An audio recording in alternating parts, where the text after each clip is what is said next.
Subscribe করুন আমাদের চ্যানেলটি এবং পাশে থাকা বেল আইকনটি বাজিয়ে দিন আমাদের পরবর্তী ভিডিওর আপডেট সবার আগে পাওয়ার জন্য। প্রথমেই আপনার নাম এবং পরিচয়টা আমরা একটু জানার চেষ্টা করি। আপনার নামটা একটু বলেন। আসসালামু আলাইকুম, আমার নামটা হচ্ছে আকলিমা আক্তার। আকলিমা আক্তার। আকলিমা, বর্তমানে বয়স কত? 26 বছর। 26 বছর বয়স আপনার। জন্ম জেলা কোথায়? বাগেরহাট। বাগেরহাটে। লাখ লাখ শ্রোতা যারা এই মুহূর্তে অনুষ্ঠানটা শুনছেন, সবার কাছে আমার বিনীত অনুরোধ, আজকের এই জীবনের গল্পটা শুধু আপনি না, সবাই মিলে আপনারা শোনেন। শুধু আপনি শুনবেন না, সাথে আরো 10 জনকে নিয়ে শুনবেন। ওকে, শুরু করি। আকলিমা, কোথা থেকে শুরু করবেন? একেবারে ছোটবেলা থেকে, যেখান থেকে মনে আছে, আমাদের যেটা অনুষ্ঠানে হয় আর কি। ছোটবেলা থেকে যখন একটু করলাম নানুর মুখ থেকে, তারপরে মা খালাদের মুখ থেকে শুনেছি যে আমার মা নাকি আমাকে 3 মাসের গর্ভ অবস্থায় বাবার বাড়ি থেকে নানার বাড়িতে চলে আসে। ওকে, কেন চলে এসেছিল এটা কি জানা ছিল কারণটা? আমি শুনেছি। আচ্ছা, এই ফাঁকে আরেকটু বলে নেই যে ওনার মাও এই মুহূর্তে আমার সঙ্গে স্টুডিওতে আছেন। আমরা চাইলে ওনার মার সঙ্গেও আমরা কথা বলতে পারি। আপনি আপনার নামটা একটু বলেন। আমার নাম তাসলিমা বেগম। উনি হচ্ছেন আকলিমার মা। তো আকলিমা যেটা বলছিল যে মানে 3 মাস পেটে রাখা অবস্থাতেই আপনি আপনার ভাইয়ের বাড়িতে চলে আসেন। কেন চলে আসেন? আমি চলে এসেছি, আমার নাবালক অবস্থায় আমার এক চাচাতো ভাই বিয়ে দিছিল। জি। কিছুদিন থাকার পরে তার প্যারালাইসিস হলো। তখন আমিও বুঝতে পারি নাই যে আমার ওই বাচ্চাটা পেটে, তখন আমিও অসুস্থ। সে প্যারালাইসিস হয়ে গেল, খাবার দিতে পারে না, তারও ওষুধের টাকা ম্যানেজ করতে পারি না। তখন আমিও মরার অবস্থায়, শুধু এনে বসে কান্নাকাটি করি যে আমি কি করব এখন। মানে ওনাকে পেটে নিয়ে চলাচল খুব মুশকিল হয়ে যাচ্ছে। মুশকিল হতো, উনি প্যারালাইজ ছিলেন। প্যারালাইসিসে পড়া, ওনারও আমি উঠতে নামাতে পারি না, বুঝি না। যে কারণে আপনাকে চলে আসতে হয়। এই কারণে আমি আর চলে আসতে হয়। ঠিক আছে আকলিমা, বলেন তারপরে আমার মা তো এখান থেকে চলে আসছে। আমাদের মামার বাড়ির অবস্থাও সেরকম ভালো না। মা মানুষের বাড়ি থেকে কাজ টাজ করতো। মামাও তাকে কেউ কিষণও নিত না এমত অবস্থায়, মানে অত ভালো পারতো না সবার সাথে। আপনার কি মামা একটাই? একটা মামা। এইগুলো গল্পগুলো আপনি পরবর্তীতে বড় হয়ে শুনেছেন? বড় হয়ে শুনেছি। আচ্ছা, তো আপনার একেবারেই ছোটবেলা যে মেমোরিগুলো আপনার আছে, যে কথাগুলো আপনার এখনো মনে আছে, সেখান থেকে আমরা শুনি। ছোটবেলা থেকে যতটুকু আমার মনে আছে, দেখতাম আমাদের খাওয়ান দিতে পারতো না মামা মা কেউ, সবাই অন্যের বাড়িতে কাজ করত। মামা ঢাকা চলে আসলো যে কিছু করা যায় কিনা। মামা মামির কোনো সন্তান ছিল না, আমাকেই ভালো জানতো, মেয়ের মতো দেখতো। আর বাবা কি, এইটাই আমি বুঝতাম না। আর চোখের সামনে তো দেখতাম, কিন্তু ওই যে আমার বাবা, এই জিনিসটা আমি কখনো বুঝতাম না। সবাই বলতো যে তুই স্কুলে আসতিস, তোর বাবা তোকে ধরে নিয়ে যাবে। আমাকে যদি ধরে নিয়ে যায় তো আমি কোথায় যাব? মাকে পাবো কোথায়? সবাইকে কোথায় পাবো? বাবা জিনিসটা আপনার কাছে ভীতিকর ছিল, ভয় পেতেন? ভয় পেতাম আমি। এই যখন বলতো, আমি স্কুল থেকে চিল্লাতে চিল্লাতে দৌড়ে চলে আসতাম। তো আমি বলতাম বাড়িতে এসে যে আমি আর কখনো স্কুলে যাব না। আমি যদি স্কুলে যাই তাহলে আমার সঙ্গে কাউরে যাইতে হবে। বড় খালা বলতো যে আচ্ছা ঠিক আছে, আমি তোমার সঙ্গে যাব, কারণ মা তো যাইতে পারতো না, মা তো অন্যের বাড়িতে কাজ করতো। তো আমার বড় খালাই আমাকে নিয়ে গেল। তো আমি জানলার কাছে বসতাম। আমার খালা জায়গায় বলে আসতো যে ওরা জানলার কাছে বসতে দিতে হবে, আমি যে সোজা থাকবো ও যাতে আমরা দেখতে পারে। স্যারদেরও বলা আছে। পরে আমি জানলার কাছে বসতাম, আমার খালা কলা বাগানে বসে থাকতো, আর আমি তাকায় তাকায় দেখতাম যে আছে কিনা। তো স্যাররা বলতো যে মেয়ে স্কুলের ভিতরে ক্লাস করে আর খালা তার কলা বাগানে ক্লাস করতেছে। এই করতে করতে স্কুলে সাহস হলো, ভয় পেতাম না। তখন বুঝলাম যে সে বাবা তো মারাই গেছে, আর বাবা কেন আমাকে ধরে নিয়ে কি করবে। সাহস হলো। তো স্কুলে খুব ভালো ছিলাম, পড়াশোনায় ফার্স্ট সেকেন্ড এর ভিতরে থাকতাম। খাওয়ান জোগানোরও কষ্ট ছিল, কারণ এমনও দিন গেছে যে একজনের খাবার 2-3 জন মিলে খাওয়া লাগছে। কেউ কিছু চাল দিত, তাই রান্না করে খাতো সবাই আর কি, ঠিক মতন খাওয়া হতো না। এই করে মা যখন দেখছে যে ওইখানে রিসে হচ্ছে না, পেটে ভাতে খাইয়ে 200-100 টাকা প্রথমে দিত, মানুষের বাসায় কাজ করে। হ্যাঁ। তারপরে মামা বলল কি যে তুই ঢাকায় তোর ভাবি যে গার্মেন্টসে চাকরি করে, ওই গার্মেন্টসে ঢুকাই দেওয়া যায় কিনা। পরে মা ঢাকা আসলো, গার্মেন্টসে করলো, আমার ওই খালার কাছে রাখে আসলো। নানু ছিল, নানু দেখাশোনা করতো। 5 পরীক্ষা দিলাম। তার আগে আমার হাত ভেঙে গেছিল। আমি স্কুলে যখন খেলাধুলা করতে যাচ্ছি, ডান হাতটা ভেঙে গেছিল। তো আমি অনেক চিল্লাচ্ছি। পরে বাড়িতে নিয়ে আসতে কোনো অবস্থাতেই হয় না। পরে কারোর কাছ থেকে কিছু টাকা নিয়ে হাসপাতালে নিয়ে গেল। পরে বলল যে হাতটা এখান দিয়ে ভেঙে গেছে। সবাই কান্নাকাটি করতেছে যে খাবার জোগাতে পারি না, এখন কিভাবে চিকিৎসা করব। তো মামার কাছে জানালো, তখন তো আর ফোনের যুগ ছিল না, চিঠি দিয়ে জানাতো, তাও তো অনেক সময় লাগে যেত। 5-6 দিন পরে মামা আবার একটা চিঠি লাগছে যে তো ওরে নিয়ে একটু ঢাকা আসো, দেখি কি করা যায়। আচ্ছা, তখন মামা আর মামি দুজনেই ঢাকাতে ছিল? ঢাকাতে ছিল। আচ্ছা, আমার বড় খালা ছিল আর আমার নানু ছিল। ও ওনাদের কাছে থেকে লেখাপড়া করতেন? লেখাপড়া করতেন। মাও তখন গার্মেন্টসে কাজ করতেন? গার্মেন্টসে কাজ করতেন। ওই সময়টাতে আপনি কোথায় কাজ করতেন? ওই সময় আমি কাজ করতাম বার্লিংটন গার্মেন্টস। এই যে কয় টাকা পেতেন মাসে? প্রথম যখন ঢুকলাম 300 টাকা বেতনে হেলপারিতে ঢুকলাম। আস্তে আস্তে বেতন হলো 400 টাকা। ওভার টাইম নিয়ে 600-700 টাকা উঠতাম, বাইরের কাছে দিতাম আইনে। তারপরে একদিনে দেখি কি ওই মেয়েটা হাত ভাঙ্গা গার্মেন্টস এর গেটে নিয়ে এসলো। সুপারভাইজার যাইয়ে বললো যে তাসলিমা, তোমার মেয়ে এরকমের গেটে আইছে, তোমাকে ডাকে। আচ্ছা, তখন আমি আসলাম দৌড় দিয়ে, একটু ফাঁকা, সেই ফাঁকায় দিয়ে দেখি কি যে ও তো আমার মেয়ে না, মানে শুকোই এরকমের হয়ে গেছে, হাত এরকম একখান ব্যাকাতে, মাথা এরকমের। তখন আমি চিনতে পারতেছি না। তখন আমি করলাম কি, আপনি মিথ্যে কথা বলেন কি, ও তো আমার মেয়ে না। কয় হ্যাঁ দেখো তোমার ভাই আছে কাছে। তখন আমি চলে গেলাম, গেলি আমারে কার্ড দিল, ছুটি দিল, আসলাম বাসায়। বাসায় আসার পরে ওরে নিয়ে আসলাম।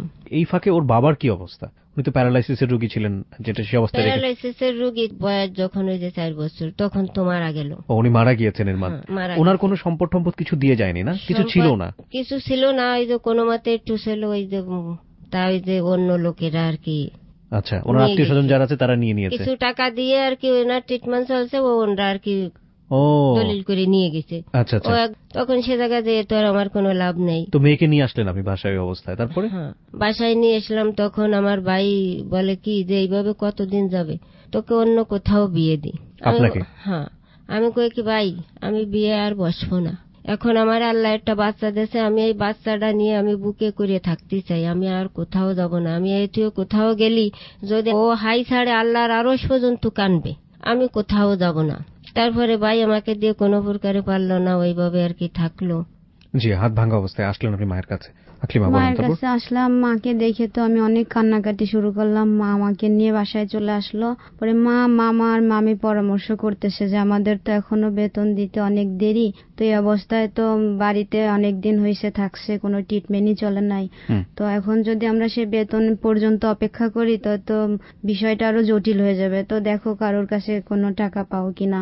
বলে আমার খালু ফুটপাতে চার দোকান দেয়, তার কাছেও বলল। পরে সে 500 টাকা দিল।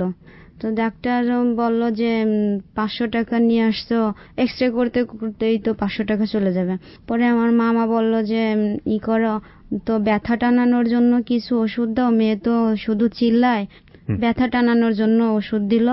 আর এক্সরে করে পুরোপুরি শিওর হলো যে এটা ভেঙেই গেছে। পরে একটা দিয়ে দিল এইভাবে হাতটা রাখতে, যে কপাল ভালো হলে আস্তে আস্তে জোড়া লাগতে পারে। পরে আমার নানু বলল কি আমি ওকে নিয়ে দেশে চলে যাই, কত গাছরা আছে, দিলে নাকি হাত ভালো হয়, তো এটা দিয়ে আমি দেখি যে কি করা যায়। পরে আমার নানু আমাকে নিয়ে দেশে চলে আসছে, কি নতা টতা দিয়ে এখানে ভিজে টানা বেঁধে রাখতো। আস্তে আস্তে হাতটা ঠিক হয়েছে, কিন্তু পুরো ঠিক হয় না, এই হাতটা এখনো, মানে ওটা তো জোড়া লাগার মতো অবস্থা ছিল না, ট্রিটমেন্ট আসলে হয় নাই সেই অর্থে, যে কারণে এখনো ঝামেলা আছে। ওকে। হাত ভালো হলো, 5-এ পরীক্ষা দিলাম, কিন্তু তখনই সিন্টার পরীক্ষা শুরু হলো। প্রাইভেট পড়ার মতন কোনো সামর্থ্যই ছিল না, কারণ নিচে যতটুকুন পারতাম ততটুকুই পড়তাম। কিন্তু আমাদের এক স্যার ছিল যে ওরে যদি একটু পড়াই তাহলে ও একটু ভালো রেজাল্ট করতে পারবে, স্কুলেরও সুনাম হবে। তো স্যার আমাকে বিনা টাকায় প্রাইভেট পড়ালো। তখন আমি 5 মার্কের জন্য আর কি বৃত্তি পাইনি। ওকে।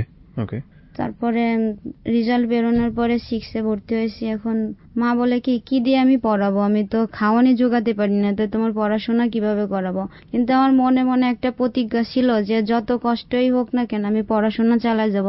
সবাই আমার জন্য কষ্ট করতেছে, আমি তাদের জন্য কিছু একটা করব, আমি বড় হয়ে সবাইকে দেখাবো। পরে মামা সবাই বলল যে হ্যাঁ, ও যখন পড়তে চাচ্ছে, পড়ার আগ্রহ আছে, তোকে ওকে পড়াই। তো আমি কখনো নতুন বই কিনে পড়তে পারতাম না, টাকা লাগবে। মানুষের পুরনো বই কিনে পড়তাম, কেউ খাতা কলম দিত, এই করে করে আর কি পড়াশোনা চালাই যায়। যখন 6-এ ভর্তি হলাম তখন মা একজনের কাছে বলে পুরন বই কিনে দিল, কিন্তু এমন অবস্থায় গেছে যে মা খাতা কিনে দিতে পারে না, অন্য একজনের লিখে রাখছে, কিছু পাতা বাকি রয়েছে, ওই পৃষ্ঠায় আমি লিখছি। লিখে এই করতে করতে 6 বছরও পার হয়ে গেছে। তখন আমি 7-এ উঠছি। 7-এ ওঠার পরে মা বলল কি যে কোনো অবস্থাতে তো পড়াশোনা চালানো সম্ভব হচ্ছে না। তো আমি ওই যে ক খ পরে যারা ভালো তাদের বললাম যে আমার কাছে প্রাইভেট পড়বা। তো তখন আমি তাদের পড়াতাম, 50 টাকা, 20 টাকা, 100 টাকা এরকম দিত। কতজন স্টুডেন্ট পড়াতেন এরকম? 5-6 জন পড়াতাম। তাদের দিয়ে যা হতো টুকটাক খাতা কলম এগুলো হয়ে যেত। এভাবে আর কি চললাম। এর ভিতরে আমার নানু মারা গেছে যখন আমার 10 বছর বয়স। ঢাকাতে বসেই মারা গেছে। এর ভিতরে আমার মামার একটা ছেলে হয়েছে। এই ছেলেটা নানু ঢাকা বসে পালতো। তো নানুর ডায়রিয়া হয়েছিল, বিনি চিকিৎসায় সে মারা গেছে। তখন আমরা সবাই মিলে ঢাকাতে আসছি, কিন্তু এমত অবস্থায় যে কোনো অবস্থাতে আমার নানুরে দেশে নিতে পারিনি, ঢাকাতেই মাটি দেওয়া লাগছে। আচ্ছা আচ্ছা। আমি যখন 8-এ উঠছি তখন আমার আশা ছিল যে 8-এও আমি ভালো একটা রেজাল্ট করব, কিন্তু 8-এ তো শুধু বীজগণিত, ইংলিশ, গ্রামার এগুলো কেউ যদি দেখায় না দেয় তাহলে তো কোনো অবস্থাতে পারা সম্ভব না। স্কুলে যতটুকুন করতাম ওইভাবেই পড়তাম, কিন্তু দেখতাম তো মাকেও বলতাম না যে মা আমাকে একটু প্রাইভেট পড়ান। দেখতামই তো যে সে খাবারই জোগাতে পারে না, তো আমার প্রাইভেট কিভাবে চালাবে। ওই সময়টাতে আপনার মা কোথায় থাকতো? গার্মেন্টসে কাজ করতো? গার্মেন্টসে কাজ করতো। তখনও কি বেতন বাড়েনি না? ওই 500-600 টাকা দিয়ে চলতো নাকি? ওই 500-600 টাকায় বেতন বাড়ে নাই। পরে তো অসুস্থ হলাম আমি। কি হলো আপনার? অ্যাপেন্ডিসাইটিস সমস্যা হলো, কিডনি। তারপরে হাতে নিডেল ঢুকলো। আচ্ছা। নিডেল ঢোকার পরে তখন এইরকম হলো, হাত কোনো ট্রিটমেন্ট নাই। তখন আমার বাড়ি পাঠাই দিল যে এনে থাইয়ে কি করবো। ওই সময়টাতেই? হ্যাঁ। ওকে। একে তো পড়াশোনার জন্য খরচ নাই, আর ওই সময় আপনার মাও অসুস্থ। আচ্ছা, তারপর কি হলো? তারপরে মাকে তো ঢাকা থেকে বাড়িতে পাঠাই দিল। এখন আমারও চিন্তা হচ্ছে যে কিভাবে মার চিকিৎসা করাবো আর কিভাবে আমি পড়াশোনা করব। ওধারে মার মুখের দিকে তাকালে সহ্য করতে পারতাম না যে কি করব কি। পরে সবাইরে বললাম, খালুরা ছিল তারাও ঢাকা থেকে কিছু টাকা উঠাই দিল, মামা কিছু দিল, আর গ্রামের থেকে টাকা তুলে সেই টাকা দিয়ে পরে মারে ট্রিটমেন্ট করলাম। তো পুরোপুরি সে ভালো হচ্ছিল না, আর ট্রিটমেন্টের আর কোনো ব্যবস্থাও করা হচ্ছিল না। যে টাকাটা ছিল তা দিয়েই কিছু ওষুধ টষুধ দিল।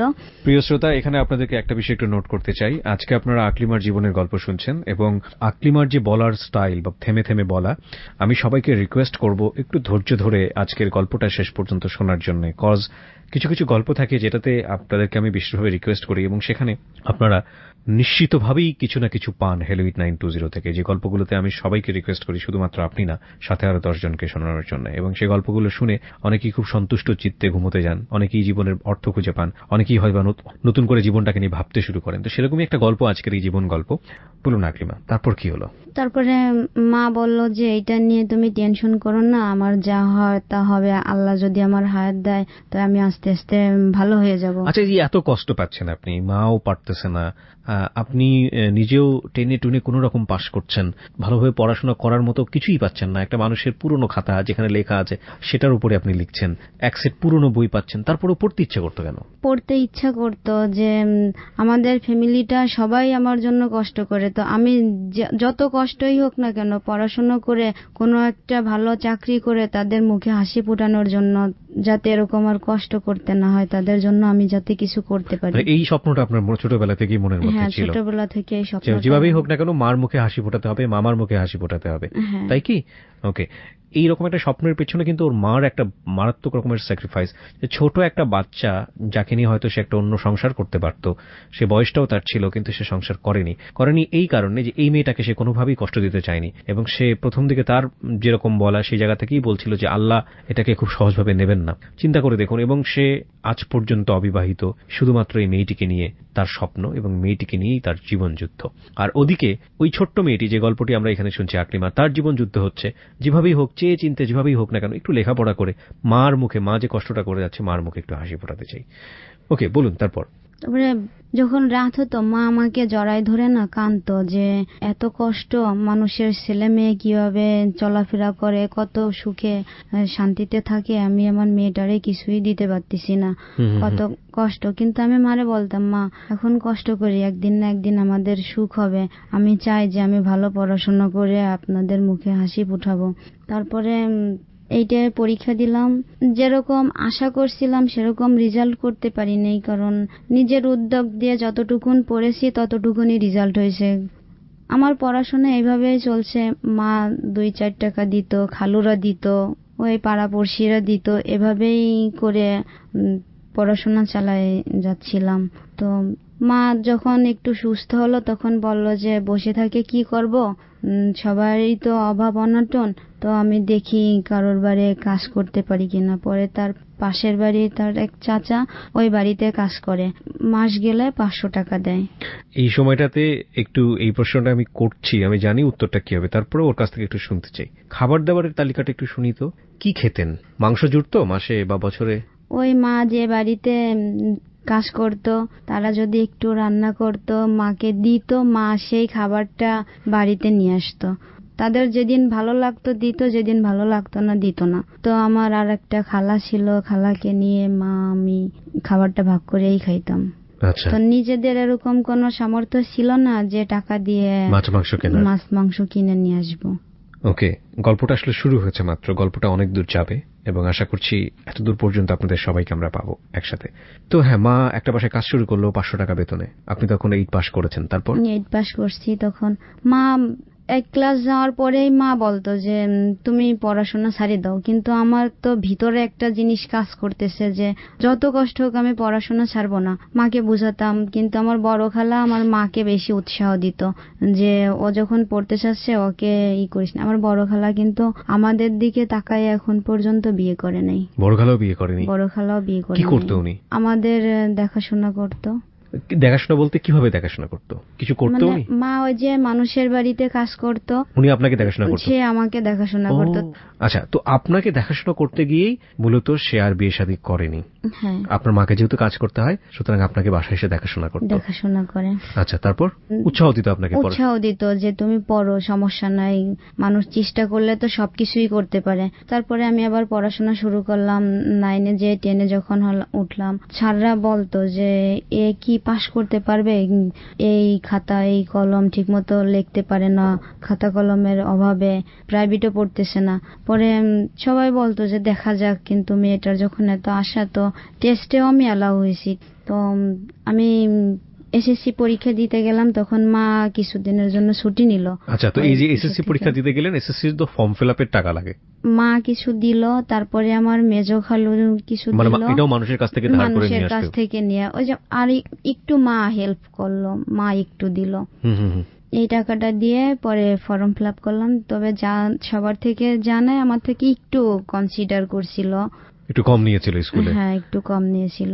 এই যে এই রকম একটা পরিবারে আপনি জন্ম নিয়েছেন, এবং আমাদের সমাজে কি হয়, এরকম পরিবারে নিলে বা বয়স একটু হয়ে গেলে কোনো রকম বিয়ে দিয়ে দেয়, 8-9-এ পড়ার সময় বিয়ে দিয়ে দেয়। আপনার পরিবার কি চাপ দিত আপনার উপরে, যেহেতু কোনোভাবেই সামাল দিতে পারছেন? আমাকে এই কথাটা বলতো না, কারণ যেহেতু দেখছে যে আমার ভিতরে একটা আগ্রহ কাজ করছে, তখন এই কথাটা শুধু বলতো না যে বিয়ে দিয়ে দিব। আচ্ছা, তো এসএসসি পরীক্ষা আসলো, তারপর? এসএসসি পরীক্ষা আসলো, পরীক্ষা দিতে গেলাম। সবাই তো ভ্যানে যায়, আমরা কিছু দূর হাইটে যেতাম আমি আর মা। আমাদের ওইখানে একটা নদী আছে, নদী পার হয়ে মানে এতটুকু টাকা বাঁচাতেন? এতটুকুন টাকা বাঁচাতাম। তো 2টা পরীক্ষা হওয়ার পরে আমি অসুস্থ হয়ে পড়লাম। পরীক্ষার মাঝখানে আমার জ্বর হলো। পরে মা বললো যে একটু পরীক্ষার হলে যাবে, সেই ভ্যান ভাড়া দিতে পারি না এখন, তার ভিতরে আবার অসুস্থ হয়ে পড়লো। পরে কিছু টাকা দিয়ে আর কি ডাক্তার দেখালো, একটু 2-1টা ট্যাবলেট আনি দিল, তাই খাওয়ার পরে জ্বরটা একটু কমলো। পরীক্ষা দিলাম, পরীক্ষাগুলো খুব ভালো হচ্ছিল, কিন্তু বাংলা পরীক্ষার দিন সময়ও প্রায় শেষ, আমি খাতাগুলো রিভাইজ দিচ্ছিলাম। এর ভিতরে সামনের বেঞ্চে একটা মেয়ে বসে নকল করতেছে। টিউনো স্যার এসে সেই নকলটা ধরে এমন একটা ধমক দিল, আমার লেখাগুলো গ্রামার সাইড গুলো লিখছিলাম 2 পৃষ্ঠায়, তো কলমটা এমন ভাবে গেছে যে আমার পুরো পৃষ্ঠাটা 2টা পৃষ্ঠা ফুল কাটা হয়ে গেছে। মানে আপনি কলম দিয়ে ওখানে কোনো কিছু মার্ক করতে চাচ্ছিলেন, কিন্তু ধমকের চোটে কলমটা আসলে সোজা পথে না গিয়ে বাঁকা পথে গেছে, এবং এতে করে মনে হচ্ছে যেটা আপনি অ্যান্সার করেছেন ওটা আপনি নিজে কেটে দিয়েছেন। কেটে দিয়েছি, হ্যাঁ। এটা কত মার্কের অ্যান্সার ছিল এরকম? এইটা ওইখানে 30-35 মার্কের অ্যান্সার। আমার একটাই উদ্দেশ্য ছিল আমি পড়ালেখা ভালো করে আমার মার মুখে হাসি ফুটাবো, তাদের সবার কষ্টটাকে ভুলাই দেওয়ার জন্য এবং সবার মুখে হাসি ফুটানোর জন্য। জি। আমার লেখা পুরো কমপ্লিট হয়ে গেছে, সময়ও নেই, মানে লেখাটাকে কমপ্লিট আমি রিভাইজ দিচ্ছিলাম, কিন্তু মত অবস্থায় আমার সামনে একটা মেয়ে নকল করছিল, কিন্তু তখন টিউনো স্যার চলে আসছে, টিউনো স্যারটাই ওই নকলটা ধরে ফেলছে। ওই মেয়েটাকে স্যার এমন ধমক দিল, মানে তখন গ্রামার সাইডটা আমি দেখতেছি, 2 পৃষ্ঠা নিয়ে এইভাবে খাতা মেলে গ্রামারটা দেখতেছি, তো আমার কলমটা এইভাবে টান চলে গেছে। আপনার এটা এমন ভাবে মার্কিং হয়ে গেছে যাতে করে বোঝা যায় যে উত্তরটা আপনি নিজেই কেটে দিয়েছেন। কেটে দিছি এইটাই বোঝা যাচ্ছে। আর তখন আমার সময়ও ছিল না যে আমি ওইখানে কিছু লিখে দেব, সময় শেষ, স্যাররা খাতা টেনে নিয়ে গেছে। দেখেন, না জানি টিউনো যিনি আছেন ওনারও তো কোনো অন্য ধরনের কোনো উদ্দেশ্য ছিল না, বাট এইখানে আমি একটা জিনিস সবাইকে বলতে চাই, বিশেষ করে শিক্ষক এবং টিউনো হোয়াটএভার যারা পরিদর্শক আছেন সবাইকে একটা কথা বলি, আপনি কারো প্রতি কোনো জাজমেন্টে যাচ্ছেন সেটা যেন অন্যকে পেনাল্টি না দেওয়া হয়। কারণ আমি এরকম একজন শিক্ষক পেয়েছিলাম, আমি নামটা মেনশন করবো না, আমার ঢাকা বিশ্ববিদ্যালয়েরই একজন শিক্ষক, ভদ্রমহিলা আমি বলবো, উনি যখন পরীক্ষাতে গার্ড থাকতেন উনি একটু পর পর হাঁটতেন এবং কি সব জোরে জোরে কথা বলতেন, এত বেশি ডিস্টারবেন্স হতো যে কোশ্চেনে যখন অ্যান্সার করবো অ্যান্সারের জায়গা থেকে বারবার ওনার দিকে কনসেন্ট্রেশন সরে যেত। এক পর্যায়ে মনে হচ্ছিল যে ওনাকে ডেকে বলি যে madam I am feeling disturb. মানে অযৌক্তিক কিছু থাকে না যে উল্টাপাল্টা কথাবার্তা, হয়তো হ্যাঁ কি লিখছো, এগুলো তো পড়াইনি, এসবই লিখি, গরু মানুষ করতেছি, মানে দিস কাইন্ড অফ থিং। এটা আসলে বোঝা উচিত, বিশেষ করে এগুলো অনেক সময় আমাদের পরীক্ষায় আমরা যেটা পারি সেটার জায়গা থেকে আমাদেরকে সরিয়ে নিয়ে যায়। চিন্তা করে দেখুন, ওর জায়গাটা থেকে 1-2 মার্কস কম পাওয়া মানে হচ্ছে কত বড় বিপদ। সবকিছু মিলিয়ে ওর সাথে কিন্তু ওর না, ওর পুরো পরিবারের ভবিষ্যৎ জড়িত। হ্যাঁ, তারপর কি হলো? পুরো গ্রামার তো জানেন ইটুটুতেই অনেক মার্ক, ওইখানেই 35-30 নাম্বার ছিল। তারপরে স্যাররা তো খাতা নিয়ে গেল এবং ডিউটিতে যে স্যার ছিল তারও পুলিশে আটকায় রাখলো। তো ওইখানে আমার আর কিছু করার থাকলো না, আমি মন খারাপ করে চলে আসলাম। তারপরও মনের বল ছেড়ে দিনে যে নিশ্চয়ই আমি পাশ করবই যদি স্যাররা একটু সহানুভূতি আমার দিকে দেখায়, কারণ এটা ক্রস চিহ্ন ছিল না, শুধু এইভাবে একটা টান ছিল।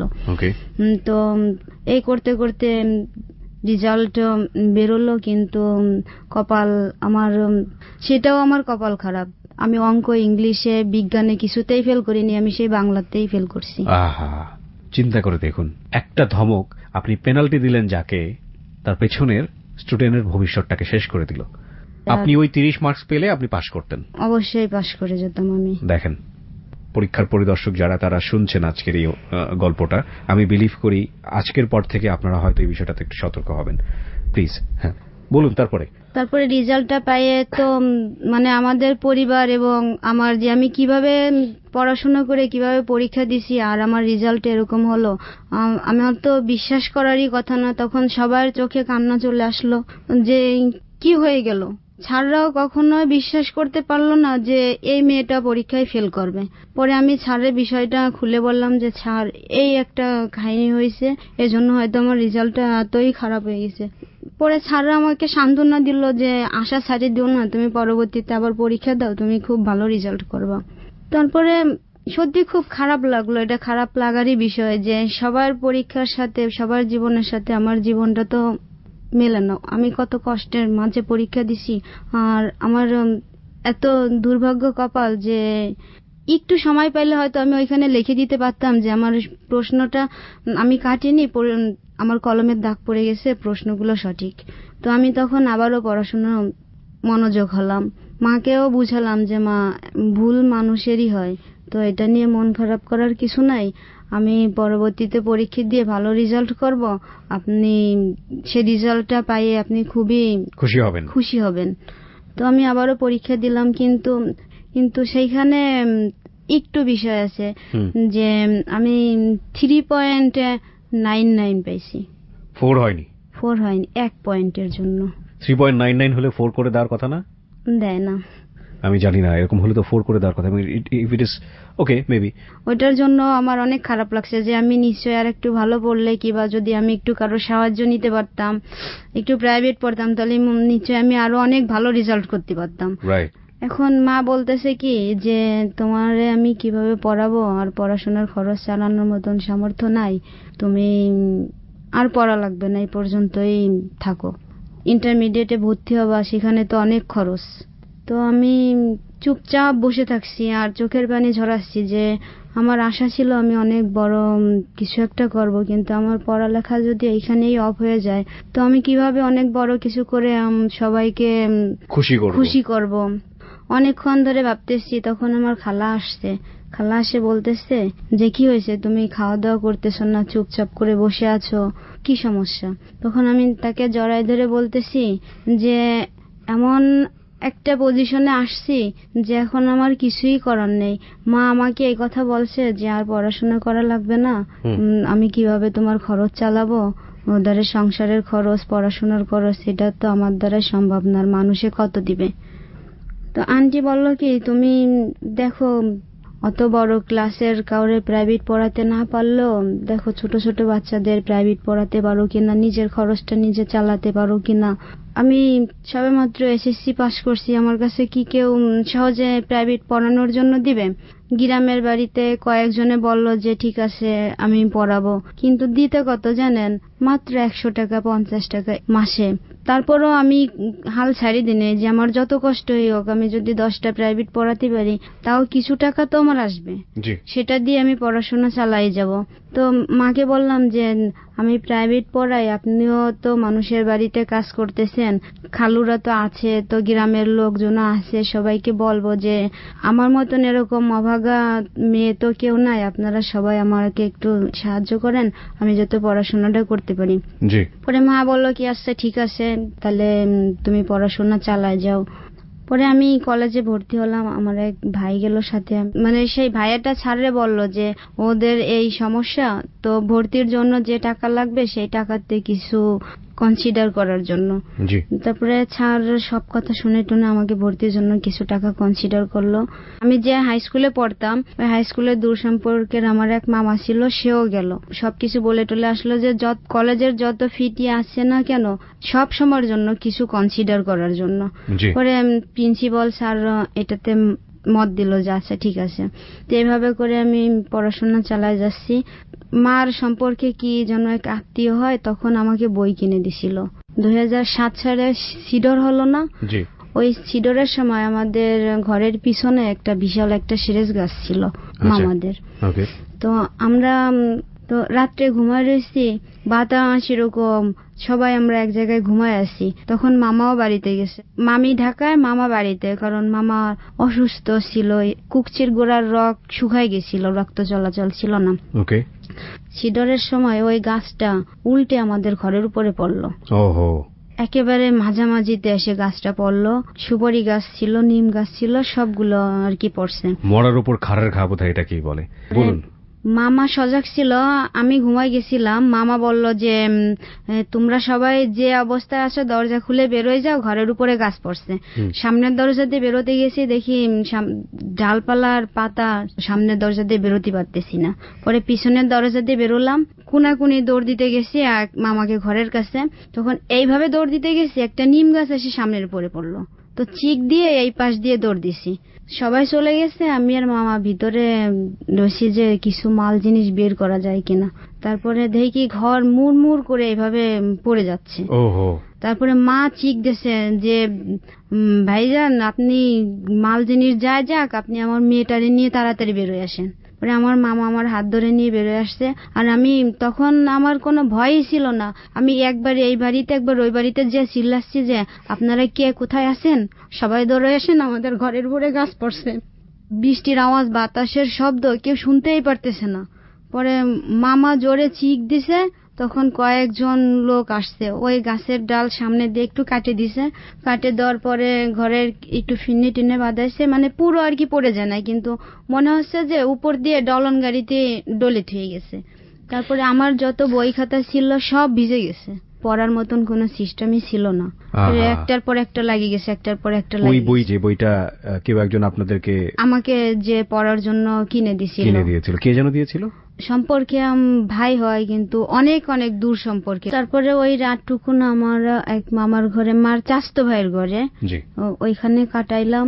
আর সবাই অন্য কিছু ভাবতেছে, আমি মনে মনে এইটাই চিন্তা করতেছি, হায় আমার বই খাতাগুলো কি হয়ে যাচ্ছে, আমি কিভাবে পড়াশোনা করব যদি বই খাতাগুলো ভিজে যায়। আমি সকালে আসেই আমার বইগুলো উল্টাচ্ছিলাম, কিন্তু কোনো অবস্থাতে মানে করতে পারছিলাম না। তখন আমাকে মা এবং মামা সবাই বললো যে বইটা ওইভাবেই করো না, ছিঁড়ে যাবে। তো বইটা রোদে দাও, কি আগুনে ছ্যাঁকা দিয়ে শুকাও। ওইভাবে করেই আস্তে আস্তে করে শুকালাম, কিন্তু সবগুলো বই আমার সংগ্রহ করা সম্ভব হলো না। কিছু বই ছিঁড়ে গেল, কিছু বই নষ্ট হয়ে গেল, ঝড়ে বাতাসে মাটির সাথে পড়ে গেছে, সেগুলো আর মানে কাজে লাগানোর মতন নাই। সামনেই ছিল আমার পরীক্ষা, ওইভাবে করে মানুষের কাছ থেকে বই নিয়ে হাতে লিখে নোট করে, তারপরে সরকার আমাদের সাহায্য করছিল, কিছু কয়েকবার টিন দিছিল আর 10,000 করে টাকা দিছিল। আচ্ছা, তো ওইটা দিয়ে কোন রকম করে ঘরটারে করা হয়েছে। প্রথম অবস্থায় তো আর ঘর সম্ভব নয়, গাছ কাটতে হবে, তো কিভাবে কাটবে, কিসের নিলেও তো টাকা লাগবে, সবারই একই অবস্থা তখন ছিল। তো অনেক কষ্ট করে যেভাবে একটু ইসের মতো দিয়ে তৈরি করছে। তো হঠাৎ আমি একদিন পড়াইতে যাই, মা ওই যে মানুষের বাড়িতে কানে, তখন বৈশাখ মাস, ধানের সময়, ধান নিচ্ছে, আমি পড়াতে গেছি। তো আমি পড়াচ্ছি বিকাল টাইমে, কিন্তু একটা লোক ধরে যে আমাকে বলতেছে যে তুমি এইখানে পড়াতিছো, তোমার মারে তো কারেন্টে শর্ট করছে, কারেন্টে ধরছে। তো আমি ওইখান দিয়ে এক চিক মেরে মা বলে দৌড়ে চলে আসতেছি, যে বাড়ি কাজ করে সেই বাড়ি। সে দেখি আমার মা পুরো মাটিতে শোয়া, তার কোনো হুঁশ নাই, নিঃশ্বাস নাই, কষ্টের যন্ত্রণায় পায়খানা প্রসাব করে দিয়েছে কাপড় ভরে। আমি এভাবেই ঠেলি আর মা মা করে ডাকি, আমার মার কোনো হুঁশ নাই তখন। তো সেমত অবস্থায় কেউই কিছু করতেছে না, যে কি করবে, একজনে বলে ভ্যান ডাকো, এই করো, কিন্তু কেউ ভ্যান নিয়ে আসতেছে না। মামা তখন অসুস্থ ছিল, তাকে স্যালাইন ধরানো হয়েছে, ডায়রিয়া হয়েছিল, সেও দৌড়ে আসতে পারতেছে না। আমি দৌড়ে গেছি যে দেখি ভ্যান পাই কিনা, কিন্তু তখন দেখলাম আমার এক মামার নাম হচ্ছে জুয়েল, সে একটা ভ্যান নিয়ে আসছে। কি কারেন্টে ধরো মানুষ তো মাটিতে শোয়াতে হয় না, তোমরা মাটিতে শোয়াইছো, ও তো মারাই যাবে, আর ওকে তো মেসেজ করতে হবে, না তো রক্তটা জমা হয়ে যাবে, এরকম ধরছে। 3টে আঙ্গুল এভাবে কাটে ভিতরে ঢুকে গেছে। তখন আমার সাথে কে যাবে, কেউই নাই। আমি মারে শোয়াইয়ে আমি পাশে বসছি, আর একটা মামা এভাবে ধরে রাখছে। আমি ছোট মানুষ, তখন কত দূর সম্ভব তাকে ঠেকানো, গাল দিয়ে মুখ দিয়ে গেজা গেজা বেরোয় যাচ্ছে। আমি মনে করলাম হায় রে, এই তো আমার মা মনে হয় চলে যাচ্ছে, আমি কি করব। তখন কাছাকাছি একটা মানে প্রাথমিক অবস্থায় এক ডাক্তার, তাদের ওইখানে নিয়ে গেলাম। আর যাদের বাড়িতে কাজ করে তখন তাদের ঘরে পুরুষ ছেলে ছিল না, তো ওই মামাটা আর আমি নিয়ে ওই দোকানে গেছি। দোকানে যাওয়ার পরে সবাই বলে কি মারা গেছে। তখন আমি ওই স্ট্যান্ডে বসে এমন ভাবে চিল্লাছি, আরে আমি কি করব এখন, যাকে নিয়ে আমার এত আশা ভরসা, সেই তো এখন চলে যাচ্ছে। তো সবাই বলতেছে কি যে মেসেজ করে দেখো যে কিছু হয় কিনা। পরে অনেক লোকে পাড়াচ্ছে, আর আমার অনেক কষ্ট হচ্ছে যে আমার মা তো ব্যথা পাচ্ছে, এরকম করে পাড়াচ্ছে কেন। আর আমার সবাই সান্ত্বনা দিচ্ছে যে কারেন্টে ধরা রোগীরে এভাবে মেসেজ করতে হয়, নালে রক্ত জমাট হয়ে গেলে আর বাঁচানো যায় না। স্যালাইন দিচ্ছে, স্যালাইন চলতেছে না। তো আমার মা কি সত্যি সত্যি আমাকে রেখে এভাবে চলে যাবে? অনেকক্ষণ, প্রায় 1-1.5 ঘন্টা স্টানে অনেক লোক এভাবে পাড়াচ্ছে, মেসেজ করতেছে, মানে তা আমি সহ্য করতে পারতেছি না। তো অনেক পরে মার জ্ঞান আসছে, পুরোপুরিটা না, কেমন কেমন করে। তখন স্যালাইনও চলছে, 1-1.5 ঘন্টা হয়ে গেছে স্যালাইন চলছে।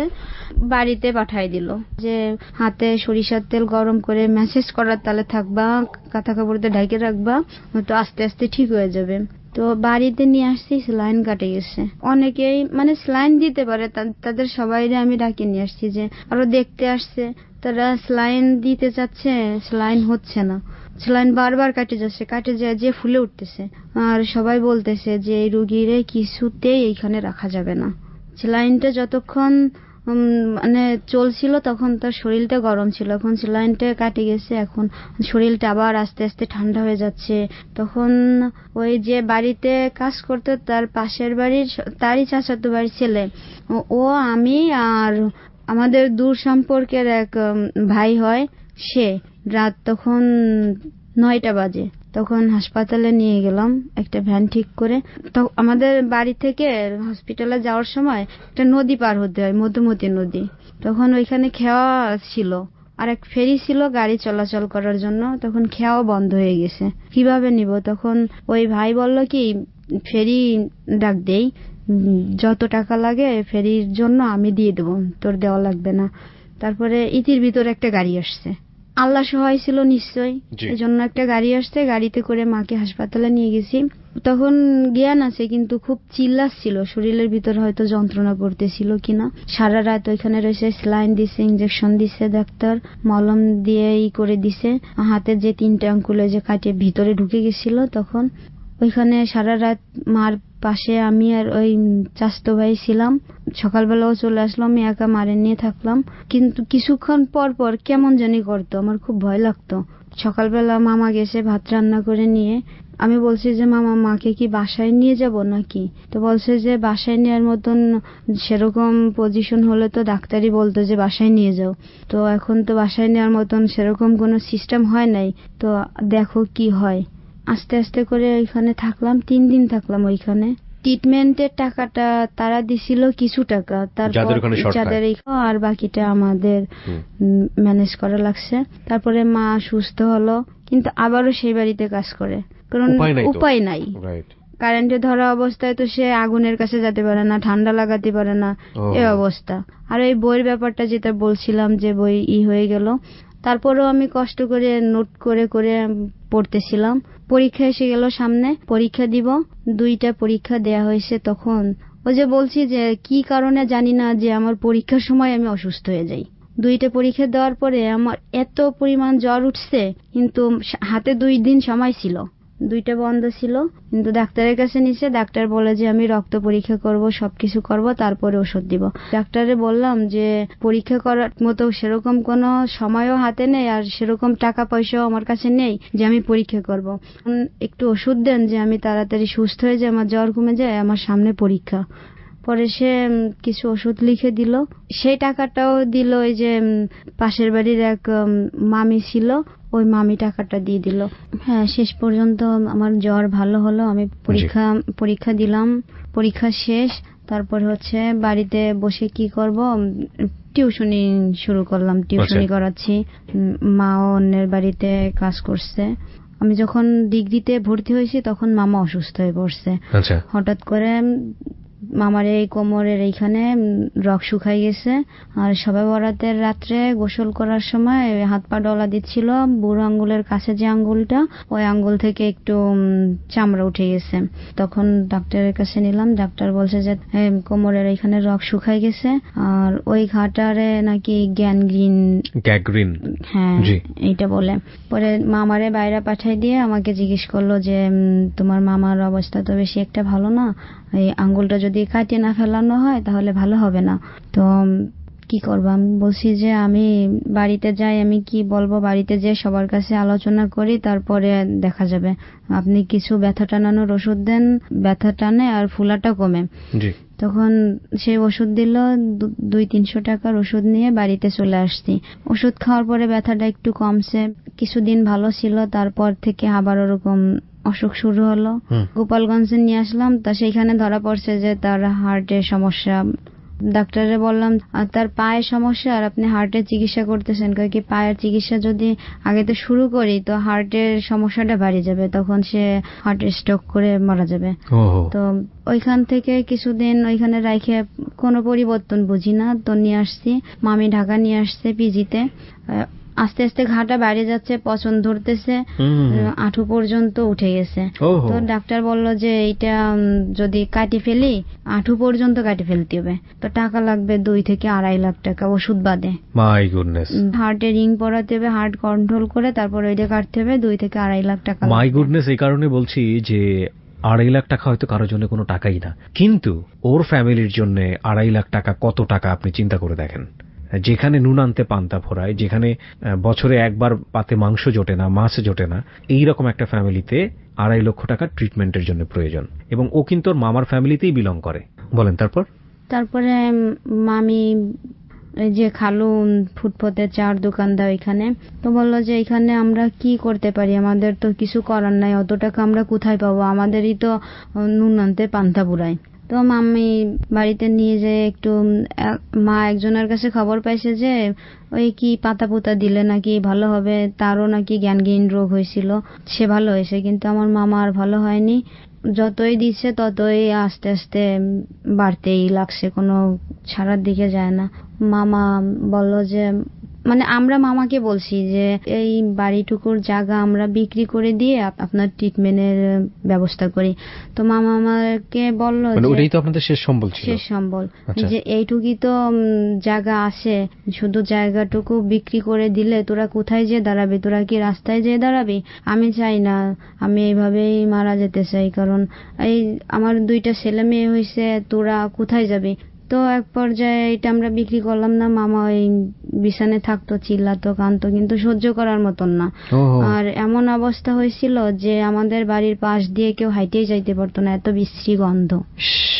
কারণ পুষ বেরোতো, মাংস পচে পচে বেরোতো। আমি আর মা পরিষ্কার করতাম, হাতে গ্লোভস পরে কেচিতে কাটি কাটি ফেলতাম। 3টা আঙ্গুল পড়ে গেছিল, আর আঁঠুটা ছাড়াই গেছে, নিচে যে বড় রগটা ওই রগটায় বাঁধানো ছিল, এভাবে ঝুলে বেড়াতো। মামা অসুস্থ থাকা অবস্থায় আমাদের বাড়িতে আমার জন্য একটা বিয়ের আত্মীয় আসলো, ছেলের মা, ছেলের বড় ভাই, বড় ভাবি, এরা আসছে আমাকে দেখার জন্য। দেখে তাদের পছন্দ হয়েছে, মামাকে বলল যে আপনাদের মেয়েটাকে আমারে ভিক্ষা দেন। পরে মামা বলল যে ভিক্ষা দেবো, আমাদের তো কিছুই না, এইটা দেখে যদি আপনার পছন্দ হয় তাহলে আপনি নিবেন। ছেলে বাইরে থাকে, ছেলেকে আমরা কেউ দেখিনি, ছবি দেখাইছে। তারাও বলছে যে আমাদের ছেলেরে আপনাদের দিয়ে গেলাম আর মেয়েটা আমরা নিয়ে গেলাম, এটা বলে কথাটা দিয়ে গেছে। তো মামা পরে বলতেছে যে মেয়েটারে যেখানে আমি কথা দিয়ে গেছি সেইখানেই তোরা বিয়ে দিস, অন্য কোথাও বিয়ে দিস না, এখানেই ওর সুখ হবে। তো সে ছেলের নাম্বার দিলে, ছেলেও ফোন করলো, মামার সাথে কথা বললো। মামা বলল যে আমি তো চলেই যাব, আমার সময় শেষ হয়ে যাচ্ছে, তো আমার মেয়েটারে তোমার কাছে তুলে দিয়ে গেলাম, তোমার মা চাই গেছে আমি দিয়ে গেছি, তার সাথে তোমারে আমার 2টা বাচ্চা আছে, এই বাচ্চা 2টাও দেখে দিয়ে গেলাম, তুমি দেখে শুনে রাখবা। তারা যেভাবে আপনার মাকে বললো না, ওই সে ছেলে ফোন দিল, ছেলেকে বললো। সকাল হলো তো ছেলের সাথে রাত্রে কথা বললো, তো মাকে বলতেছে ওনাকে, উনি একবার শয্যাশায়ী ছিল, মানে ওনাকে না সেই একা কোনো নড়াচড়াই করতে পারতো না, বিছানার উপরে পায়খানা প্রসাব সবকিছু দেখাশোনা করতো আমার মা। মামি তো গার্মেন্টসে চাকরি করতো, যে বেতন পেত মামাকে দিত, সংসার চালানো লাগতো। তো মা কোলে উঠাতে গেছে, মাকে ডাকতেছে, মার নাম ধরেই ডাকতেছে, তাহলে কোথায় গেলি। তো মা ডাকতেছে, আমি যে মাকে ডাকে নিয়ে আইছি। তো মা আইসে, মামা বলতেছে যে আমার 3 কলস গরম পানি কর, আমারে সুন্দর করে গোসল করা, আমি বৃহস্পতিবারের দিন 10টা বাজে মারা যাব। তো মা বলতেছে আপনি কি বলেন? তো কয় কি হ্যাঁ, তুই সুন্দর করে গরম পানি করে নিয়ে আয়, আমারে ভালো করে গোসল করায় দে, হাত পা নখ কাটা দে, আমি বৃহস্পতিবার মারা যাব। তারপরে মামা বৃহস্পতিবার যখন সকাল হলো, তখন আমি চারিপাশ দিয়ে বসে আমরা কোরআন শরীফ পড়তেছি, আমি মামার মাথার কাছেই ছিলাম। আমি বারবার ঘড়ি দেখতেছি যে কত বাজে। 10টা যখন বাজে পার হয়ে গেছে, তখন একটু শান্তি লাগলো যে মামার কথাটা মনে হয় আর হবে না, আল্লাহ মনে হয় মামাকে সুস্থ করে দেবে। বাবার আদর তো কখনো পাইনি, মামাই তো বাবার আদর দিল, যে যদি সে পঙ্গু হয়ে ঘরে বসেও থাকে তো মামা বলে ডাকবো, সে আমাকে কখনো নাম ধরে ডাকতো না, আমাকে মা বলেই ডাকতো। আমি কোরআন শরীফ পড়তেছি, ইয়াসিন সূরার 1 মুবিন পড়ে মামার মুখে ফু দিচ্ছি আর মাথায় হাতটা দিলাম, তখন 10:30 বাজে। ঠিক 10:30টার সময় আমার মামার পরানটা বেরোয় গেল, মামা মারা গেল। ওহো! তখন চিৎকার করে বলতেছি যে মামা মারা গেল, আমাদের শেষ ভরসাটুকু শেষ হয়ে গেল। পরিবারের ছেলে গার্ডিয়ান বলতে আর কেউ নেই। মামার একটা ছোট ছেলে মাদ্রাসায় পড়ে, এখনো ইনকাম করার মতন কিছুই হয় নাই, বরঞ্চ তাকেই দেখাশোনা করা লাগে। তারপরে আমি আবারও পড়াশোনা শুরু করি। এর ভিতরে ওই ছেলের বাড়ি থেকে আবারও লোকজন এসে আমাকে এঙ্গেজমেন্ট করে গেল। অন্য কোথাও বিয়ে দিয়ে না দেয় এই জন্য। তারপরে হঠাৎ একদিন আমি পুকুরে গোসল করতেছি, হাত পা ডলতেছিলাম, তখন দেখতেছি আমার পায়ে লাল লাল তিল দেখা যাচ্ছে, তিলের মতন, দুই পায়ে অনেকগুলা। তো হঠাৎ করে এরকম দেখা যাচ্ছে, আমি আসিয়ে মাকে বলছি যে মা এই তিলের মতন কি, চুলকায় না কিছু না। প্রথমে মনে করছি বাহিরের পানি ঢুকছে ভিতরে, এজন্য মনে হয় চুলকানি হবে, কিন্তু চুলকায় না, হাতেও বাঁধে না, শুধু দেখা যায় যে লাল তিলা। তো সাধারণত সব মানুষই চেনে, লাল তিলার মতো দেখা যাচ্ছে। এটা কি অনেকগুলো একসাথে এক জায়গায়? এক জায়গায়, মানে পুরো থোড়াটা, দুই পায়ে থোড়াটা ভরা, হাঁটুর নিচের পেছনের অংশ। এটা কি পুরো ভরে গেল একদম দুই পায়ে পুরো ভরে গেল। আমি ন্যাশনাল সার্ভিসে একটা চাকরি করি, 2 বছরের জন্য একটা প্রজেক্ট দিছে সরকার, 6,000 টাকা করে বেতন দেয়। এটা কি মামার মৃত্যুর পরে আপনি জয়েন করেন? মৃত্যুর পরে, মামার মৃত্যুর পরে। তার মানে তো তখন মোটামুটি সচ্ছল অবস্থার মধ্যে চলে আসছে। হ্যাঁ, একটু সচ্ছল অবস্থায় চলি। আচ্ছা, তো আপনি মোটামুটি তখন একটা সচ্ছল জায়গায় গেছেন। মামার মৃত্যুর পরে আপনি ন্যাশনাল সার্ভিসে কাজ করছেন, 6,000 টাকা বেতন পান। 6,000 টাকা তো আপনার পরিবারের জন্য অনেক টাকা। হ্যাঁ, অনেক টাকা। তো ঠিক আছে, আপনি তখন কাজ করছেন, ওই সময় আপনার পায়ে এই ধরনের সমস্যাটা দেখা গেছে।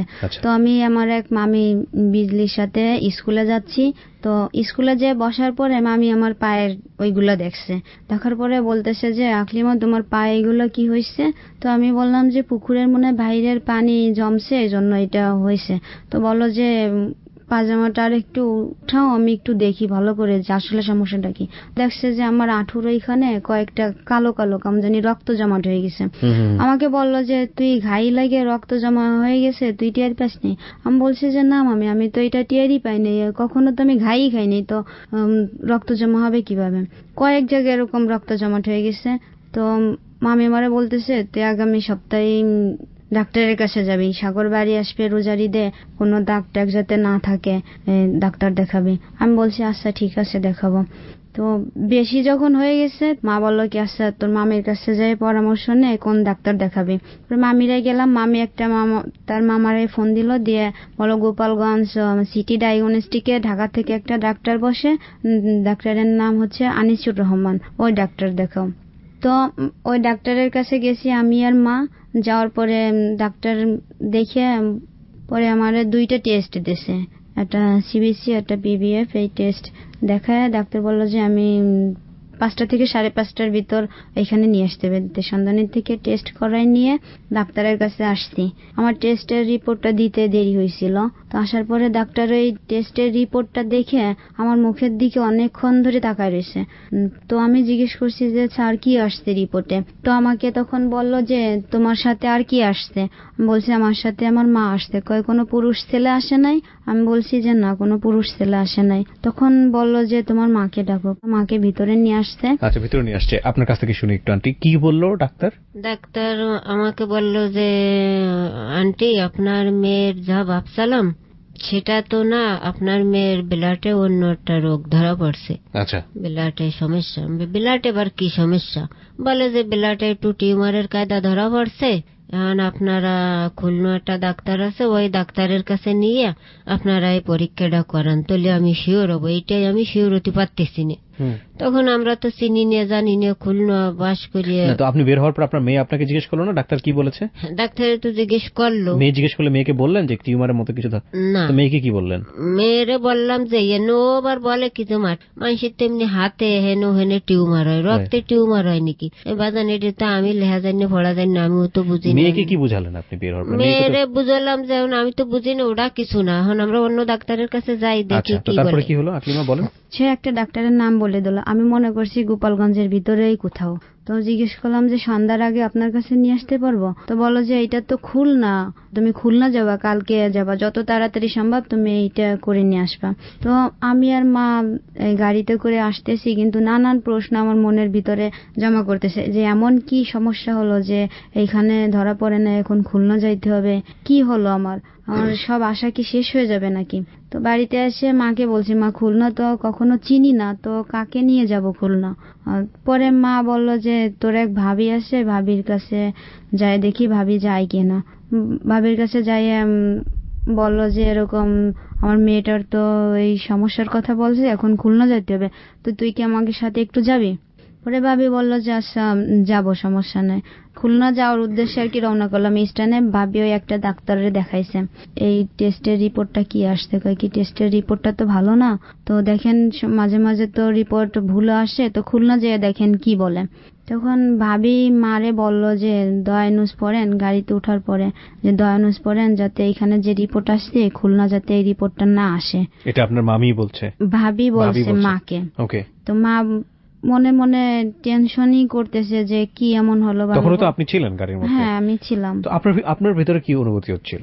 আমার তো টেনশন লাগতেছিল যে আমার এমন কি সমস্যা হলো যে এখন এইখানে যাইতে হবে, আর এরকম বলতেছে যে নিশ্চয়ই আমার কোনো বড় কোনো সমস্যা হয়েছে কিনা। যতক্ষণ ওইখানে গেছি এতক্ষণ এই টেনশনে আমার ভিতরে কাজ করছে। ওকে, আপনার কাছে যাই একটু, কি হলো বাসের মধ্যে? বাসের মধ্যে হলো আমরা রওনা দিয়ে গেলাম আমার ওই বাগ্নি বৌদি নিয়ে, ভাইয়ের বেটা বউ। তখন উনি একটা ডাক্তারের ওই পরীক্ষার রিপোর্টটা দেখালো, দেখানোর পরে বলল কি যে রোগটা তো এই। সে ছোটখাটো ডাক্তার হলেও সে বুঝতে পারছে। তখন ওনার মনটাও খারাপ হয়ে গেল যে হায় রে ফুফু এত কষ্ট করে মানুষ করে বুকে নিয়ে রয়েছে, এখন এই ধরনের একটা রোগ।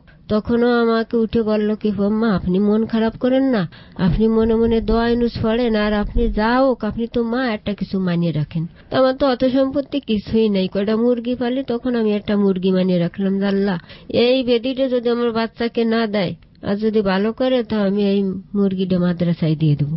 তখন গেলাম, যাওয়ার পরে ডাক্তার আসে না, অনেকক্ষণ পরে ডাক্তার আইসে, ওইগুলো দেশে দেওয়ার পরে আমাদের সবকিছু নেছে, নেওয়ার পরে রিপোর্ট দেবে রাত 8:30টায়। তখন আমরা কোথায় থাকবো? তখন ওনার এক বোনির বাড়ি, সেই জায়গায় থাকলাম। ওরে বলছে কি ওর ভাবি ডাকলি মা তুমি বাসায় থাকবো, আমি ফোন মারে নিয়ে রিপোর্ট আনতে যাবো। কয় কি না মা বাসায় থাকবে, আমি যাবো রিপোর্ট আনতে। এটা আকলিমা বলে? আকলিমা বলে। এখন উদ্দেশ্যে তো জোয়ারে নেবে না, কারণ ওর সামনে তো ডাক্তারে বলবে না, ও গেলি শুনি ফেলবে, মন খারাপ করবে। তখন আমারও কোনো প্রকারে নিল না, ওনরা দুইজনে গেল। আর আমি বাসায় বসে বেলকুনিতে যাইয়ে শুধু পথের দিক চেয়ে রয়েছে, জাল্লা তুমি যে রিপোর্টটা আইছো এটিয়ে জানি তুমি অন্যটা করে ফেলো। এই করতে করতে দেখি কি যে দিকিতে আসতেছে ওরা, আর মনটার ভিতরে দরফড় করতেছে, জাল্লা এসে বলবে না যে ওফম্মা যা ভাবছিলাম তা না। এখন দুইজনের ভিতরে ঢুকছে, দুইজনের মন কালা, দুইজন দুই দিক গেছে। হ্যাঁ ভিতরে ঢোকার পরে কি হয়েছে আকলিমা? ভিতরে ঢোকার পরে তো মা ওই অ্যান্সারটা শোনার জন্য অপেক্ষা করে আসে যে অ্যান্সারটা কি আসে, কিন্তু মা জিজ্ঞেস করতেছে কি হয়েছে। আমি তখন ভিতরে আপনি কি ডাক্তার কি বলতেছিল আমাকে এটা একটু বলেন। ডাক্তার বলতেছিল যে এর গার্জিয়ানকে। তখন ভাবি বলল যে গার্জিয়ান আমি, কিন্তু তখন আমি ভিতরে ঢুকে নেই। তখন আমি ভিতরে ঢুকে বলছি ডাক্তার কি হয়েছে আমাকে খুলে বলেন, সমস্যা নেই আমি মানায় নিতে পারবো। কারণ মাকে নেই নেই কেন, মা শুনলে তো অনেক কষ্ট পাবে, তো আমার ভিতরে থাক আমি কষ্ট পাই, কিন্তু মাকে কষ্ট দিতে চাচ্ছিলাম না। তারপরে ডাক্তার বলল যে আমি কি বলবো, আমি এখানে সবকিছু লিখে দিয়েছি, তোমরা যে ডাক্তার পাঠাইছো ওই ডাক্তারের কাছে চলে যাও। কিন্তু আমি গেছি বিদায় আমার ভাবিকেও কিছু বলে নাই, আমাকেও কিছু বলে নাই, কিন্তু ভাবি তো আগে থেকেই জানে যে সমস্যাটা কি। কিন্তু তখন আমার ভিতরে কাজ করতেছে যে নিশ্চয়ই এমন কোন একটা রোগ আমার শরীরে হয়েছে যা আমাকে বলতে পারতেছে না। সবাই যেহেতু এভাবে বিষয়টা লুকোচুরি খেলা খেলছে, তাহলে নিশ্চয়ই বড় কিছু হয়েছে। ওকে, বের হওয়ার পরে দুজনের মুখ কালো হয়ে গেছে, যেটা আপনি বলছিলেন যে দুজন দুদিকে গেল। ওই সময়টাতে আপনি কি করতেছিলেন? আমি তখন এখন বৃষ্টি তো, জামা কাপড় খুলে ওর একটু শুতে দিয়ে আমি দৌড়ে গেলাম ওই বার বেটা বোদ্ধারে। জড়ালি দিয়ে কি খবর মা? ও কান্দে দিল, কান্দে দিয়ে কয় মা যেটা আইসে গোপালগঞ্জ ওইটি করার কিছু নাই, ও জানে না। আমি বলে শোন ও তো যাইনি গেছে। এখন বিভিন্ন দিক দিয়ে ফোন আসতেছে যে কি খবর, রিপোর্টে কি আইছে, রিপোর্টে কি আসে। আচ্ছা আকলিমা, এরপরে কি করলেন? এরপরে মন খারাপ করে শুয়ে থাকলাম আর টেনশন করতে থাকলাম যে যেখানে একটু ভরসা পেলাম যে 2 বছরের একটা চাকরি পাচ্ছি, নিশ্চয়ই এর ভিতরে আরো দরখাস্ত দিয়ে কিছু একটা করব, পড়াশোনা চালায় যাব, আরো এর ভিতরে আমার এরকম একটা সমস্যা ধরা পড়বে, আমি কি কিছুই করতে পারবো না, আমার আশাটা কি এই পর্যন্তই শেষ। আমার যদি কিছু একটা হয় তখন মা কি করবে, মা কিভাবে সামলাবে, এই টেনশন করতে করতে রাত্রে খাবার দিল, খাইতে পারলাম না, শুয়ে থাকলাম, ঘুম আসে না। পরের দিন সকালবেলা বাড়িতে আসলাম, সবাই জিজ্ঞেস করার পরে মা সবাইকে বলল যে ওর কাছে কিছু জিজ্ঞেস করো না, বেশি রিপোর্টের অবস্থা বেশি একটা ভালো না, এখানে যা আসছে তাই। তো পরে এখন সবাই বলতেছে এই যখন সমস্যাটা একটু জটিল হয়ে গেছে মাকে বলতেছে তো তোমরা ঢাকা যাও। এখন ঢাকা তো আন্টিরা আছে, ভাবতেছি যে কি করা যায়, কোথায় করা, কার একটু সহযোগিতা পাবো, কি করব। তো ভাবতে ভাবতে হঠাৎ এই কালিমুল্লাহ মামার কথা মনে হলো। জি, কালিমুল্লাহ মামা আপনাকে নিয়ে এই উপন্যাসটা লিখেছেন। জি।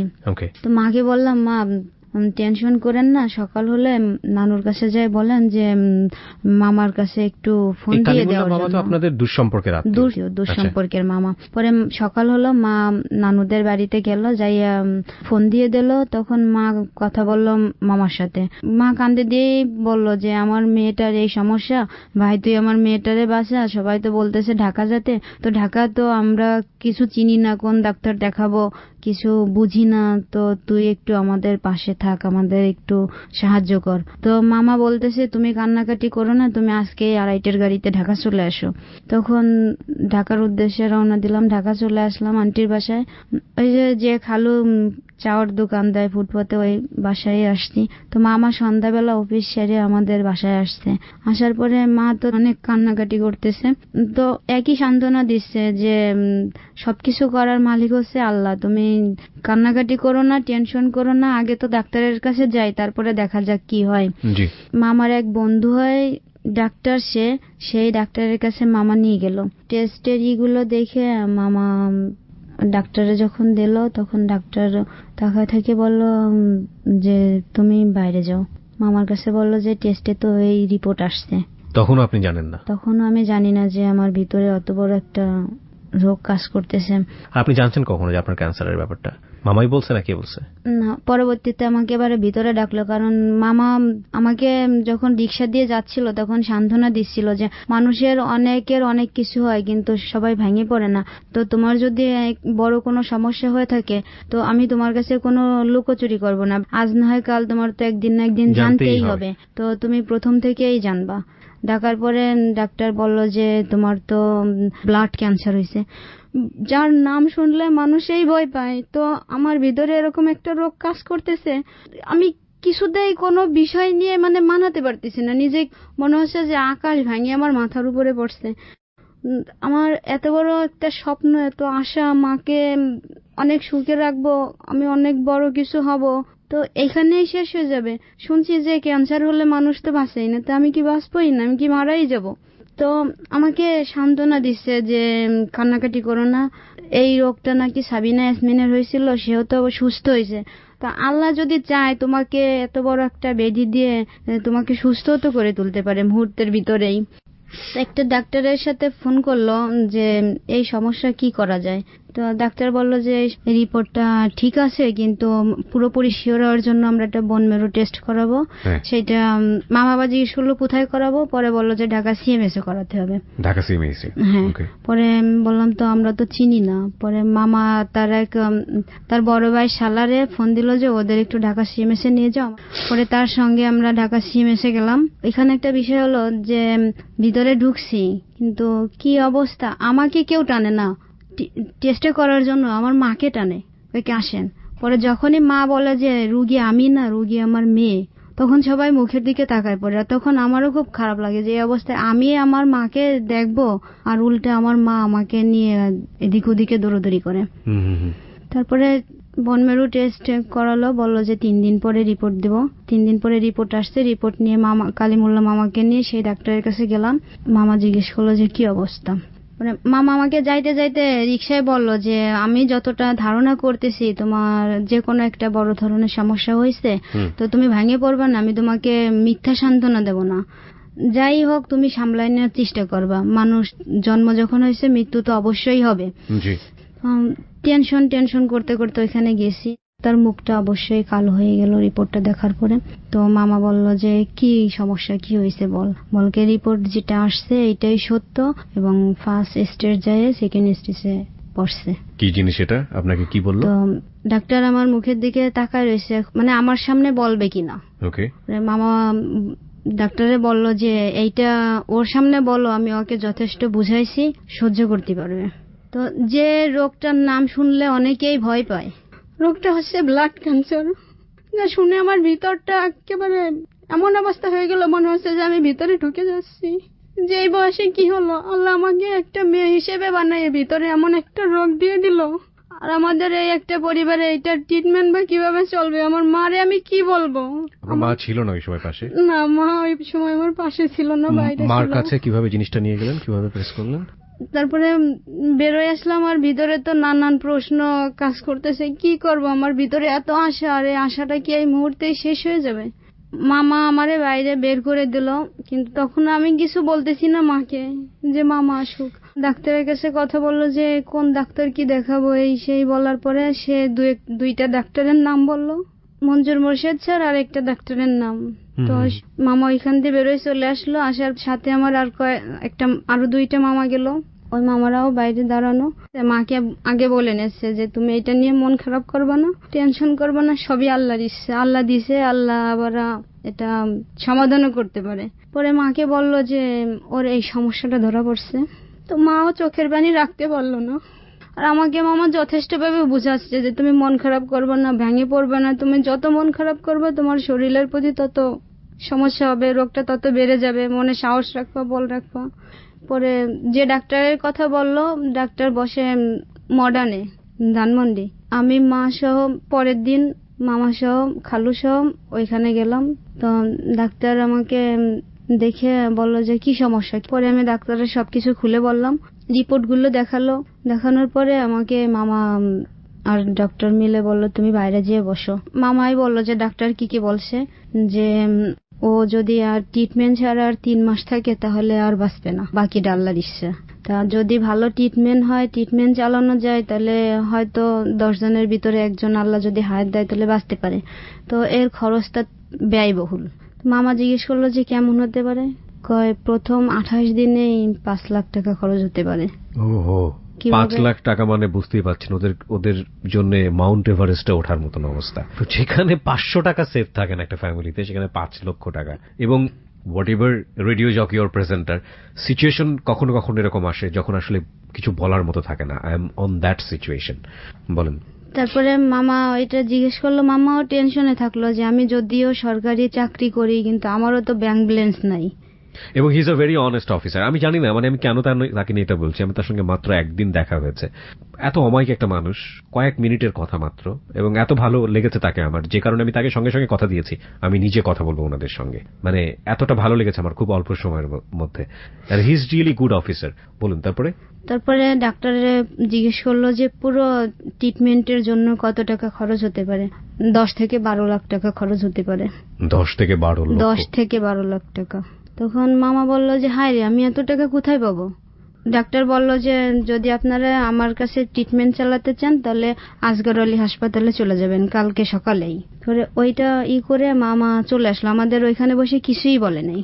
আচ্ছা, মানে টাকা পয়সার বিষয় আর ওই যে কতদিন ট্রিটমেন্ট না চালালে কি হবে এটা কিছুই বলে নাই। আচ্ছা। তারপরে আসতেছে আর মাকে বলতেছে যে ওর যে সমস্যাটা হয়েছে চিকিৎসার এটা ব্যয়বহুলই হবে, তবে তোমারও পরিচিত যত লোক আছে তুমি তাদেরকে বলো, আমারও পরিচিত যত লোক আছে আমি তাদেরকে বলি, দেখি কি করা যায়, আর চলো তোমাদের বাসায় যাই করি।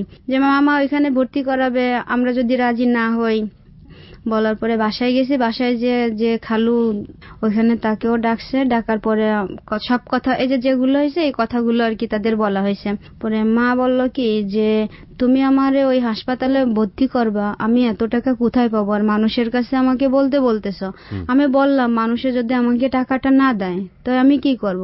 বলল যে বাংলাদেশের তো 16 কোটি লোক আছে, একটা টাকা করে দিলেও তো অনেক টাকা হবে, আমি সবার কাছে এই বিষয়গুলো তুলে ধরবো। এটা আপনার মামা আপনাদেরকে বলল? মামা বলতেছে, এই কালিমুল্লাহ।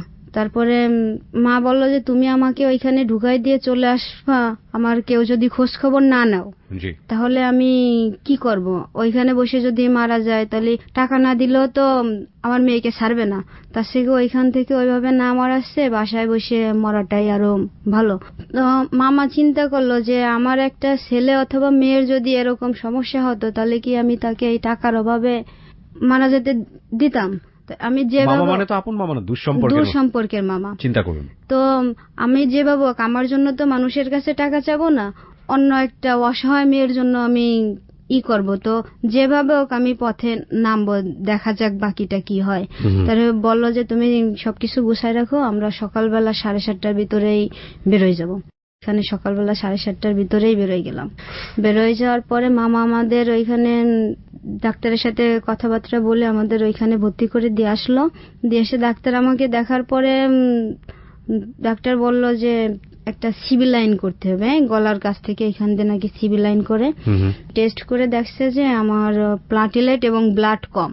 এই অবস্থায় যদি সিবি লাইনটা করে তখন রক্তক্ষরণ হয়ে আমি মারা যাব। তারপরে বললো যে তোমার মামাকে ফোন দাও যে ইমিডিয়েটলি ভাবে তোমার ব্লাড লাগবে। ওকে। তো পিজি থেকে না ঢাকা হাসপাতাল থেকে আনতে হবে এখান থেকে। তো এটা আর কমপক্ষে খরচ হবে 15,000 টাকা। প্লাটিলেটটা একজন ডোনারের গা থেকে নেবে। তারপরে মামার কাছে ফোন দিয়ে বললো যে এই কথা বলে ডাক্তার যে আবার মামা ফোন দিছে। পরে বললো যে হ্যাঁ এটা না হলে হবে না। বলে যে আমার কাছে তো এখন 1 টাকাও নাই, আমি কিভাবে ম্যানেজ করব। তারপরে তার অফিসের পরিচিত একটা লোক আসছে, মামা সব কথাগুলো খুলে বলল যে মামা ধর ধর করে ঘামতে লাগলো যে এখন এর এইখানে নিলাম, যদি সে বিনা চিকিৎসায় মারা যায় তাহলে কি অবস্থাটা হবে। পরে ওই লোকটা 15,000 টাকা দিয়ে দিল। দেওয়ার পরে আর একটা মামাকে ডোনার খোঁজার জন্য বললো, সে ডোনার খুঁজে নিয়ে পিজিতে আসছে। ওদের 6টার ভিতরে পিজি বন্ধ হয়ে যাবে, মানে ব্লাড ডোনার তার 6টার আগে ওইখানে পৌঁছাতে হবে। পরপর 3 দিন সরকারি বন্ধ। তাহলে তো প্লাটিলেটটা আস্তে আস্তে আমার কমে যাবে। 9,000-এর নিচে যখনই চলে আসবে তখন নাক দিয়ে মুখ দিয়ে ব্লাড ছুটবে। তো অনেক কষ্ট করে ওইখান পর্যন্ত পৌঁছাইয়ে প্লাটিলেটটা দিছে। আমার রাত্রে আইসিইউর ভিতরে নিয়ে সিবি লাইন করছে। ওদিন থেকে শুরু হলো। তখন ডাক্তার বলে গেছে যে এই ইনজেকশনটা 15 মিনিটের ভিতরে যাবে, পুরো কমপ্লিট করতে হবে। 15 মিনিট ধরে ইনজেকশন যাবে? এই সিবি লাইন থেকে দিল আস্তে আস্তে করে, স্লাইনের মতো করে, ফার্স্ট কেমোথেরাপি। তারপরে দেওয়ার পরে আমার 2 ঘন্টা পরে ঝাঁকুনি উঠছে, মানে 2-3টা কম্বল দিয়ে ঢেকে রাখছে, তারপরে ঠাইসে ধরছে, কোনো অবস্থাতে সেটা থামতেছে না। তো আমার মা তো কান্নাকাটি শুরু করে দিয়েছে যে আপনার সেন্স ছিল, মানে কিছুটা প্রথমে ছিল যে আমার শরীরটা ঝাঁকতেছে এরকম, কিন্তু পরবর্তীতে কি হয়েছে আমি জানেন না, করতে পারি। আল্লাহ মাফ করুক, যারা কেমো নেন এনারা যে কতটা ফাইট করেন এই ভাগ্যের সঙ্গে বেঁচে থাকার জন্য, আল্লাহ সবাইকে মাফ করুক। এই অসুখ যেন কখনো কারো না হয়। কেমোথেরাপি যে কি ভয়াবহ জিনিস। ওকে, বলুন। তারপরে ডাক্তার আসলো, সিস্টার যে ডাক্তার ডাকে নিয়ে আসলো, সব ডাক্তারগুলো হলো যে, আর ডাক্তার মামাকে বলে দিছিল যে এই 28 দিনের ভিতরে যদি সে ভালো হয় তাহলে আস্তে আস্তে ভালো হতে পারে, আর যদি তার পজিশনটা খারাপ হয়ে যায় তাহলে সেই 28 দিনের ভিতরেই মারা যাবে। এটা বলে দিয়েছিল ডাক্তার? এটা বলে দিয়েছিল ডাক্তার। তো আপনি তো রিকভার করেছেন আলহামদুলিল্লাহ, আপনি তো একটা স্টেজ রিকভার করেছেন বলা যেতে পারে। 28 দিন তো পার হয়ে গেছে।